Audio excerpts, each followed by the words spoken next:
Kouadio Etienne-Kro, c'est dans la sous-préfecture de Nounfou, région d'Unzi. Le vide connu ces dernières années par la localité en matière de pouvoir traditionnel vient d'être comblé avec la désignation du successeur au trône de la chefferie. Il s'agit de Kwaku Yeboué.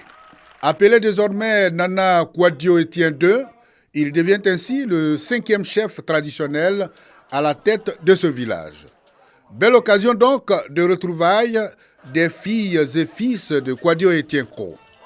Parrain de la cérémonie, le maire de la commune de Trècheville s'est rendu en personne dans le village à la tête d'une délégation composée des autorités de la région d'Unzi. L'entérinement de la désignation du nouveau chef par le préfet de région Koulibaly Yahya avec la remise de son arrêté de nomination, suivi de son installation officielle.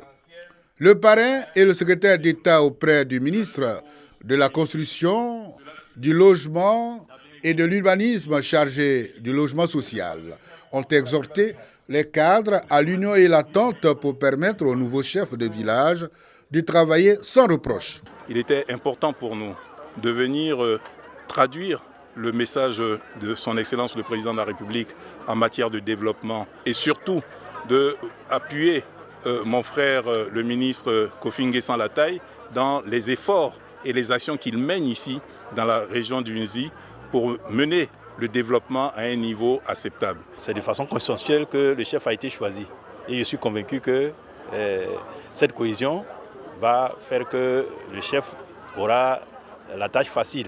Les danses du terroir ont donné une note de gaieté à la cérémonie d'intronisation.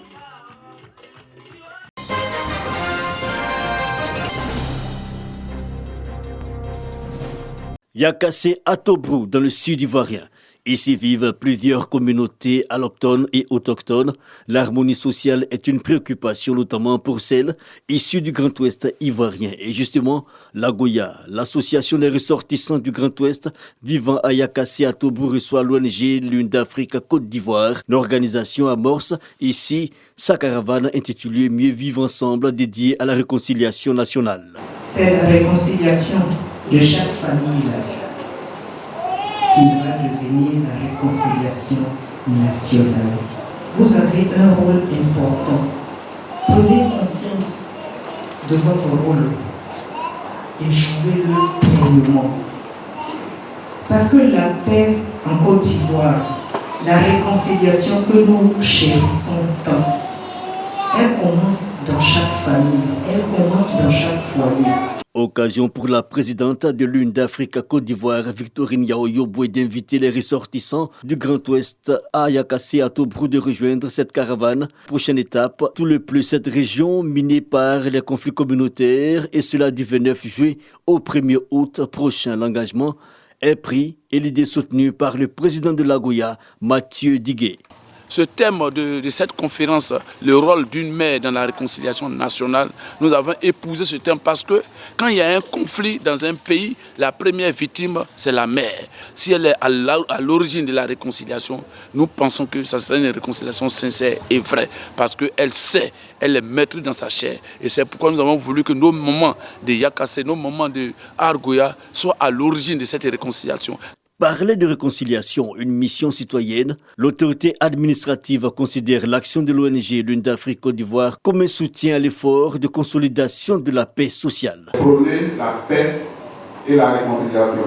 J'ai décidé d'aller dans tous les villages. Là-bas, j'ai parlé de paix, de développement et de réconciliation. Voilà quelqu'un qui vient aujourd'hui m'aider pour que la réconciliation soit une réalité quotidienne ici à Yakassé à Tobrou. Être déterminé en faveur d'un climat social apaisé, l'engagement est aussi pris par les femmes qui l'ont reconnu. Sans autonomisation, pas de réconciliation. Les pionnières de l'Agoya ont donc reçu des présents et en point d'orgue, hommage a été rendu à la défunte Iredou Colette, figure de proue du vivrier en Côte d'Ivoire, par l'ONG Lune d'Afrique.